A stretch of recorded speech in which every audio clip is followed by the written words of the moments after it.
Alongside the Space Agency, Peter Dutton says it comes as the boundary between competition and conflict in space is increasingly blurred. Make no mistake, we are looking forward, and it's a necessary endeavour with a view to protecting our national interests and our need for a space force in the future. Let's go live now to Terry van Haren. He's a Managing Director at LeoLabs Australia, a former Air Commodore in the Royal Australian Air Force and pilot. Terry, thanks for your time. Your focus is all about space these days. The idea of the Space Command starting today and then potentially the Space Force, is this where our military needs to be? Is the Minister on the right track? Definitely, Kieran. I think it's a very important day for the country, for our Defence Force, for the Air Force, and really to focus forward on building Australia as a space power in its own right.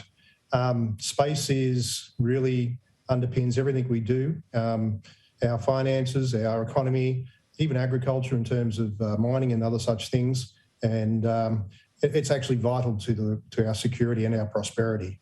So bringing the Australian Defence Space Command into fruition today is very important. We need leadership and we need responsibility in the military and the national security architecture for space. And we really need to move forward, in my opinion, to really look at these big issues, the contested nature of space and the congested aspects of space as well. And it's all throttles forward as far as I'm concerned. The United States, UK, the Canadian government, the Japanese have been on a similar path, haven't they? They certainly have. If we look at the United Kingdom, for example, they announced a Space Command about 2 years ago and they formed it early last year.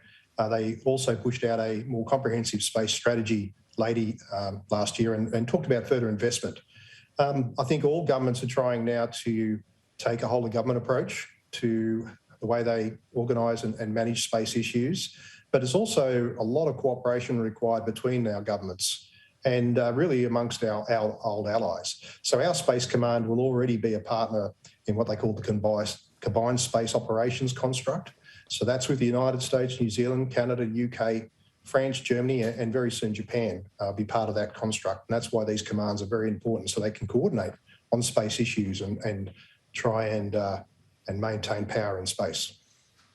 When you talk about Space Command as opposed to Space Force, we're starting with the command, hopefully evolving into the force. Can you explain to our viewers what that means in real terms, how one is different to the other?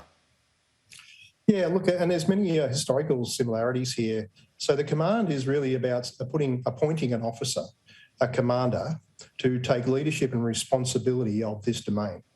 And under that command structure, we'll have a divisional aspect for that command, a space division, which will be basically Air Force, Army and Navy people and others, the public service and Defence Science and Technology and other groups be part of that division. But it's the first step. It's very similar in a historical sense to the Air Force. It started as a flying corps in the Army, and then it became independent in 1921 when we decided that air power was very important for our national security and for our prosperity, and we stepped forward and actually created a force.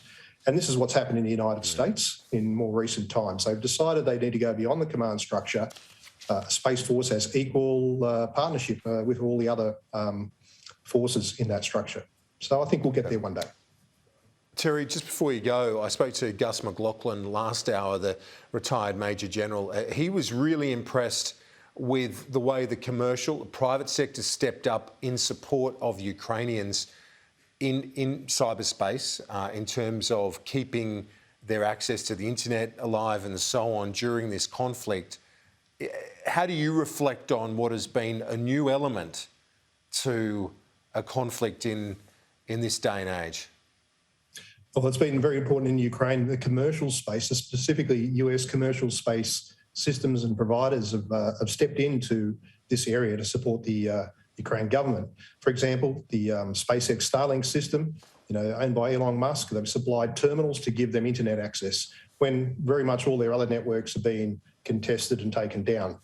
You've got Maxar, who's providing them pictures of what's going on with the Russian forces, and you've got companies such as Hawkeye 360, which are telling the Ukrainians where the jamming is coming from and those sort of things that are interfering with their daily operations. So this is a transparency. It's about commercial space stepping up and really supporting democracies around the world.